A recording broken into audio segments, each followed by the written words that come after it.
Apa yang terlintas pada pikiran Anda ketika mendengar kata anarki? Pasti tentang pemberontakan, semisal pelecehan, penganiayaan, pemerkosaan, dan sebagainya. Memang secara makna, anarki adalah aliran yang menolak adanya aturan, bahkan menolak adanya negara.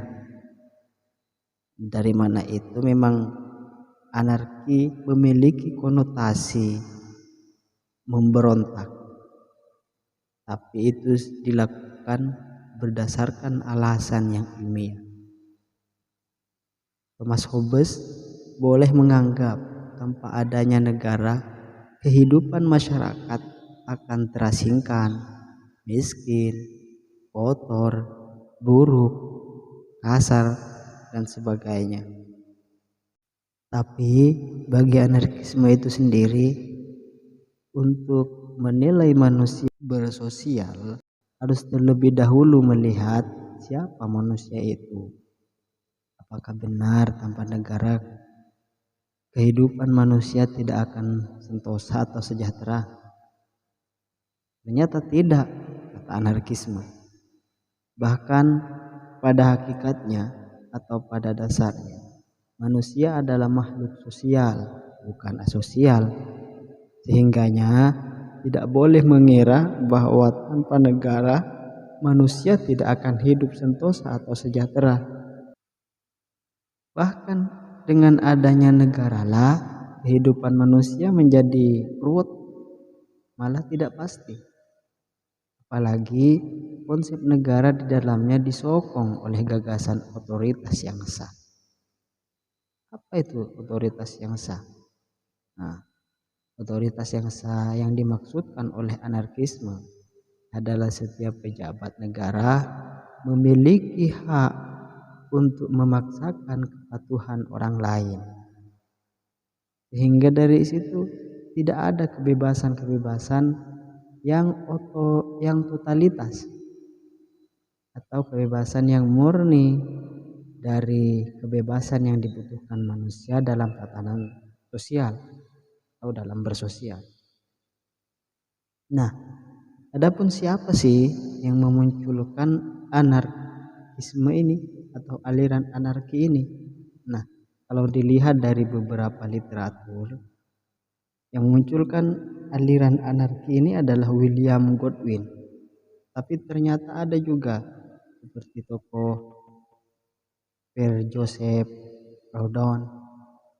Dia menyatakan kalau dirinya lah orang pertama yang berideologikan anarkisme.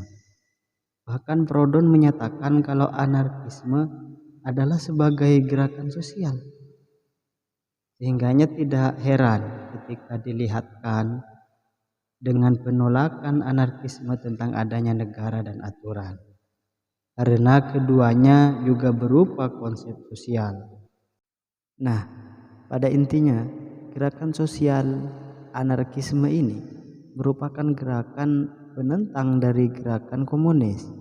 Bahkan anarkisme menyokong adanya persoalan pada gerakan sosialis-sosialis lainnya untuk melakukan penghapusan terhadap adanya negara. Akan tetapi karena di abad 20 aliran anarkis atau aliran anarki ini mulai melemah, sehingga tindakan untuk penghapusan negara juga mulai melemah.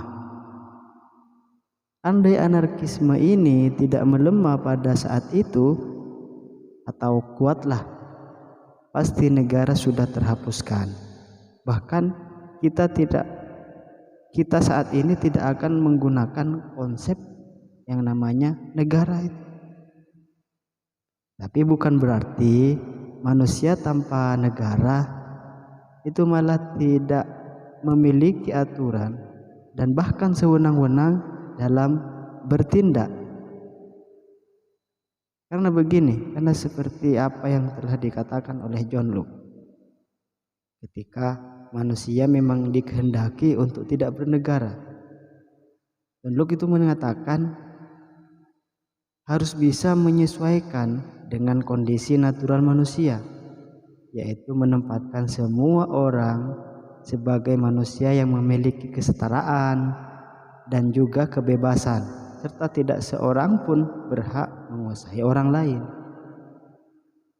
Akan tetapi dalam klasifikasinya, anarkisme terklasifikasi pada dua kesimpulan, yaitu individualis dan sosialis. Nah, adapun individualis dalam ranah kebebasan, yakni meniadakan koersi. Koersi yang dimaksudkan di sini tidak boleh menekan individu lain, sehingga dengan adanya tekanan seperti itu orang lain terpaksa mengikuti apa yang dikehendaki. Sedangkan pada sisi ekonomi, individualis lebih suka pada pasar bebas dan senang dalam mempertegas untuk tidak mengolok-olok hak pribadi.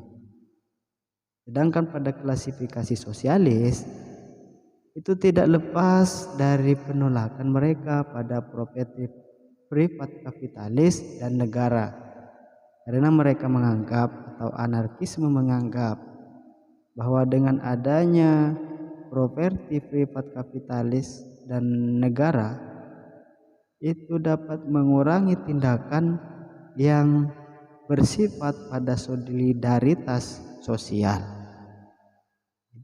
Itu saja.